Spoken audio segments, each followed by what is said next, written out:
Got it. ಯಾರು ಬೇಕಾದ್ರೂ ರಾಜಕಾರಣ ಫೈನ್ ನಾನು ಮಾತಾಡ್ತೀನಿ ನಿಮ್ಮ ಜೊತೆಗೆ. ನಾಗೇಂದ್ರ ಬಾಬು ಅವರು ಹೇಳೋ ಒಂದು ರೀತಿನಲ್ಲಿ ಒಂದು ರಾಜಕಾರಣ ಅಂತ ಹೇಳಿದ್ರೆ ಓಕೆ ಅವರು ಆಯ್ತು ಫುಲ್ ಟೈಮ್ ಕೊಡಬೇಕು. Correct sir. ನಾವು ಇಲ್ಲೇ ಇರೋಣ, ಮಾತಾಡೋಣ. ಈಗ ಫೋನ್ ಜಾಯ್ನ್ ಆಗಿದ್ದಾರೆ ನಟ ಅನಿರುದ್ಧ್ ನಮ್ಮ ಜೊತೆ ಜಾಯ್ನ್ ಆಗಿದ್ದಾರೆ. ನಟ ಅನಿರುದ್ಧ್ ಅವರಿದ್ದಾರೆ, ಅವ್ರನ್ನ ಮಾತನಾಡ್ಸೋಣ. ಸರ್ ನಮಸ್ಕಾರ, ರಾಘವ ಸೂರ್ಯ ಮಾತಾಡ್ತಾ ಇದ್ದೀನಿ. ಹೇಗಿದ್ದೀರಿ ಸರ್? ಚೆನ್ನಾಗಿದ್ದೀರಿ? ತಾವು ಕೂಡ ಬಹಳ ಸಾಮಾಜಿಕ ಕಳಕಳಿನ ಇಟ್ಕೊಂಡು ಬಹಳಷ್ಟು ಕೆಲಸ ಮಾಡ್ತಾ ಇರ್ತೀರಿ. ಸೋಷಿಯಲ್ ಮೀಡಿಯಾದಲ್ಲೂ ಕೂಡ ನಿಮ್ಮ ಕೆಲಸ ಕಾರ್ಯಗಳನ್ನು, ಸಾಮಾಜಿಕ ಒಂದು ದೂರದೃಷ್ಟಿ, ಒಳ್ಳೆಯದಾಗಬೇಕು, ಹಿತಚಿಂತನೆಯನ್ನು ಮಾಡೋ ಅನೇಕ ತುಣುಕುಗಳನ್ನ ನಾವೆಲ್ಲ ನೋಡಿದ್ದೀವಿ. ತಮಗೆ ಧನ್ಯವಾದಗಳು ಆ ವಿಚಾರಕ್ಕೆ ಸಂಬಂಧಪಟ್ಟ ಹಾಗೆ.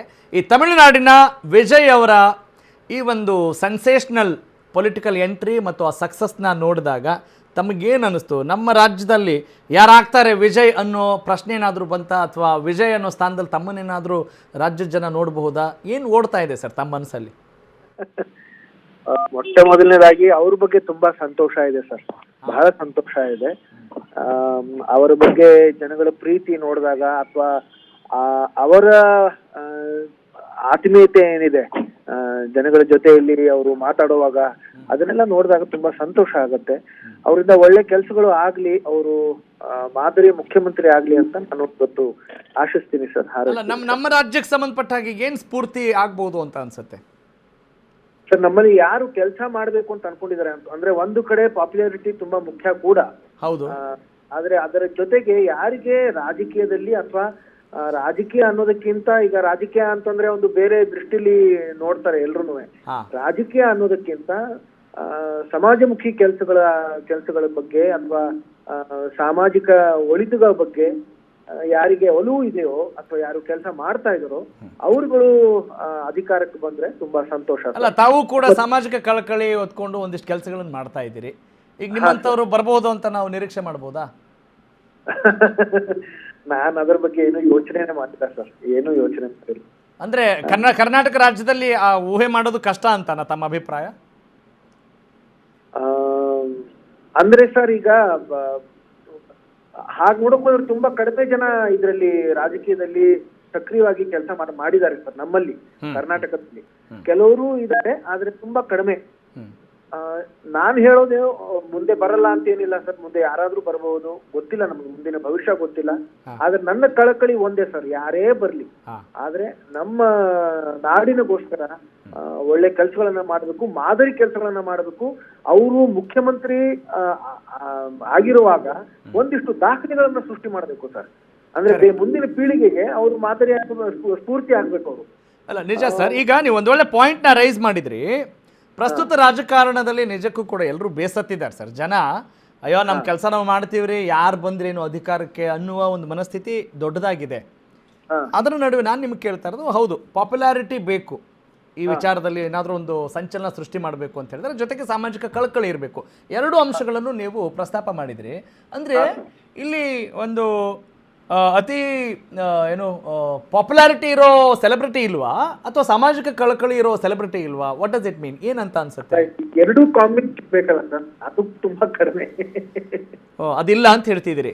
ಅದಿಲ್ಲ ಅಂತ ಹೇಳ್ತಾ ಇಲ್ಲ, ಯಾರು ಆ ತರದ್ದು ಒಲವು ತೋರಿಸ್ತಾ ಇಲ್ಲ ಇನ್ನು. ಇವತ್ತಿನವರೆಗೂ ಅಷ್ಟು ತೋರಿಸಿಲ್ಲ.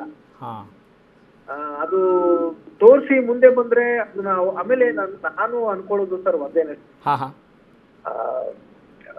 ಮೊಟ್ಟ ಮೊದಲನೇದಾಗಿ ನಾವು ರಾಜಕೀಯಕ್ಕೆ ಬರ್ತೀವೋ, ಅಥವಾ ನಮ್ಮಿಂದ ಏನೋ ಒಂದು ಪದ ಸಿಕ್ತೋ ಅನ್ನೋದಕ್ಕಿಂತ ನಾವು ನಾವಾಗೇ ಇದ್ಕೊಂಡು ಸಮಾಜಕ್ಕೋಸ್ಕರ ಏನ್ ಮಾಡ್ತೀವಿ ಅನ್ನೋದು ತುಂಬಾ ಮುಖ್ಯ ಸರ್. Okay, correct sir. ಈಗ ತಾವು ವಿಷ್ಣುವರ್ಧನ್ ಅವರ ಅಳಿಯ ಅನ್ನೋದಕ್ಕಿಂತ ಹೆಚ್ಚಾಗಿ ನೀವು ಅವರನ್ನು ಅಪ್ಪನ ಸ್ಥಾನದಲ್ಲಿ ನೋಡಿದಂಥವ್ರು.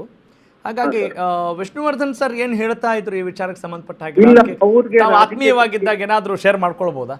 ಇಲ್ಲ, ಅವರು ರಾಜಕೀಯದಲ್ಲಿ ಒಂದು ಚೂರು ಅವ್ರಿಗೆ ಆಸಕ್ತಿ ಇರ್ಲಿಲ್ಲ, ಆದ್ರೆ ಸಮಾಜ ಸೇವೆ ಅವರು ಸಾಕಷ್ಟು ಮಾಡಿದ್ದಾರೆ. ಅದು ಯಾರಿಗೂ ಹೇಳದೆ ಕೂಡ ಅವ್ರು ಮಾಡಿದ್ದಾರೆ. ಅವರು ಒಂದು ಚೂರು ಕೂಡ ಪ್ರಚಾರಕ್ಕೋಸ್ಕರ ಮಾಡ್ಲಿಲ್ಲ ಅದನ್ನ. ಕರೆಕ್ಟ್. ನಾನು ಹೇಳೋದು ಹಾಗೇನೆ, ನಾವು ಒಳ್ಳೆ ಕೆಲಸಗಳನ್ನ ಮಾಡ್ತಾ ಹೋಗೋಣ. ನಾಳೆ ಏನಾದ್ರು ರಾಜಕೀಯಕ್ಕೆ ಸೇರ್ಲೇಬೇಕು ಅನ್ನೋ ಒಂದು ಪರಿಸ್ಥಿತಿ ಉದ್ಭವ ಆದ್ರೆ ಕೆಲವು ವಿಷಯಗಳು ಏನಾಗುತ್ತೆ ಸರ್, ಕೆಲವು ಕೆಲಸಗಳು ಅಧಿಕಾರ ಇದ್ದಾಗಲೇ ಅದು ಮಾಡೋದಕ್ಕೆ ಸಾಧ್ಯ ಆಗತ್ತೆ. ಹಾಗಾಗಿ ಅದು ಅಧಿಕಾರ ಬಂತು, ಏನಾದ್ರೂ ಪದ ಸಿಕ್ತು ಅಂತಂದ್ರೆ ಸರಿ, ಆದ್ರೆ ಅದಕ್ಕೋಸ್ಕರ ಬೆಂಬಲಿಸ್ಕೊಂಡು ಕೆಲಸ ಮಾಡೋದಿದೆಯಲ್ಲ ಅದು ಮಾಡಬಾರ್ದು ಒಂದು. ಹಾ. ಅಥವಾ ಬರೀ ಪಾಪ್ಯುಲಾರಿಟಿ ಇದೆ ಅಂತ ನಾವು ರಾಜಕೀಯಕ್ಕೆ ಬರೋದು ಅದು ತಪ್ಪಾಗುತ್ತೆ. ಕರೆಕ್ಟ್. ಅದರ ಬಗ್ಗೆ ನಿಮಗೆ ಅವ್ರಿಗೆ ರಾಜಕಾರಣದ ಬಗ್ಗೆ ಅಸಮಾಧಾನ ಇತ್ತ ಹಾಗಾದ್ರೆ, ರಾಜಕಾರಣಿಗಳ ಬಗ್ಗೆ ಅಸಮಾಧಾನ ಇತ್ತ ಎಲ್ಲಿ ವಿಷ್ಣು ಸರ್ಗೆ? ನೀವು ಕೇಳಿದ ಹಾಗೆ, ನೀವು ಕಂಡ ಹಾಗೆ, ನಿಮ್ಮ ಜೊತೆ ಮಾತನಾಡಿದಾಗ ಅಪ್ಪ ಅವ್ರದ ಹಾ ಅಂದ್ರೆ ನಮಗೆ ಬೇರೆ ದೇಶಗಳಿಗೆ ನಾವು ಹೋಲಿಸಿದಾಗ ಹಾ ನಮ್ಮ ದೇಶ ಅತ್ಯಂತ ಸುಂದರವಾದ, ಅತ್ಯಂತ ಶ್ರೀಮಂತ ದೇಶ ಎಲ್ಲಾ ದೃಷ್ಟಿಯಲ್ಲಿ ನೋಡಕ್ ಹೋದ್ರೆ. ಹ್ಮ್ ಆದ್ರೆ ನಾವು ಅದನ್ನ ಆತರ ಇಟ್ಕೊಂಡಿಲ್ಲ, ಅದು ದುರಂತ. ಹ್ಮ್ ಅದು ಆತರ ನೋಡಿದಾಗ, ಆತರ ವಿಶೇಷವಾಗಿ ವಿದೇಶಗಳಿಗೆ ಹೋಗಿ ಬಂದಾಗ ನಮ್ಮ ದೇಶ ಯಾಕೆ ಇಷ್ಟೊಂದು ಅಭಿವೃದ್ಧಿಗೊಳ್ಳಿಲ್ಲ ಅನ್ನೋ ಒಂದು ಪ್ರಶ್ನೆ ಇದೆ ಅಲ್ಲ ಸರ್. ಅದು ಎಲ್ರಿಗೂ ತುಂಬಾನೇ ಅದು ಫೈನ್ ಸರ್, ಫೈನ್. ಈಗ ನಿಮ್ಮ ಪ್ರಕಾರ ಯಾರು ಕರ್ನಾಟಕದ ವಿಜಯ ಆಗಬೇಕು, ಆಗಬಾರ್ದು, ಅಥವಾ ಮುಂದಿನ ದಿನಗಳಲ್ಲಿ ಇಂಥವ್ರೊಬ್ರು ಬರಬೇಕು ಅಂತ ಏನಾದ್ರು ಅನ್ಸುತ್ತಾ? ಸದ್ಯದ ರಾಜಕಾರಣದ ಬಗ್ಗೆ ಹೋಗ್ಲಿ, ಏನು ಒಪಿನಿಯನ್ ಇದೆ ನಿಮಗೆ? ಸರ್ ಯಾರೇ ಬರ್ಲಿ, ಈಗ ಮುಖ್ಯಮಂತ್ರಿ ಯಾರೇ are you happy with the present politics?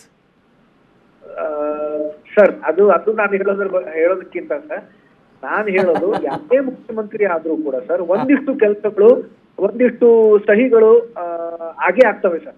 ಒಂದಿಷ್ಟು ಫೈಲ್ಗಳ ಮೇಲೆ ಸಹಿ. ಅಲ್ಲ ಅನಿರುದ್ಧ್ ಸರ್, ನಾನು ಕೇಳ್ತಾ ಇದ್ದೀನಿ, ಪ್ರಸ್ತುತ ರಾಜಕಾರಣದ ಬಗ್ಗೆ ನಿಮ್ಗೆ ಖುಷಿ ಇದೆಯಾ? ಸರ್ ನಾನದು ಈ ಕಾಮೆಂಟ್ ಮಾಡೋದು. ಅಲ್ಲ, ನೀವೊಬ್ಬ ಪ್ರಜೆ ಕೂಡ ಹೌದಲ್ವಾ, ಒಬ್ಬ ನಾಗರಿಕರು ನೀವು ನಟರ ಜೊತೆಗೆ. ಹಾ ಸರ್ ಅದನ್ನ ಕೇಳ್ತಾ ಇದ್ದೀನಿ, ನಿಮ್ಗೆ ಹ್ಯಾಪಿ ಇದೆಯಾ? ನೀವೇ ಇಷ್ಟು ಸಂಕೋಚ ಮಾಡ್ಕೊಂಡ್ರೆ ಹೇಗೆ? ಅಲ್ಲ, ಒಂದು ದೃಷ್ಟಿಯಲ್ಲಿ ನನಗೆ ಸಂತೋಷ ಇದೆ ಸರ್. ಆದ್ರೆ ಇನ್ನು ತುಂಬಾ ಕೆಲಸಗಳು ಆಗಬೇಕು, ಬಹಳಷ್ಟು ಕೆಲಸಗಳು ಆಗಬೇಕು. ಆಯ್ತು ಸರ್, ಥ್ಯಾಂಕ್ ಯು. ತಮ್ಮ ಅಭಿಪ್ರಾಯಕ್ಕಾಗಿ ಧನ್ಯವಾದಗಳು.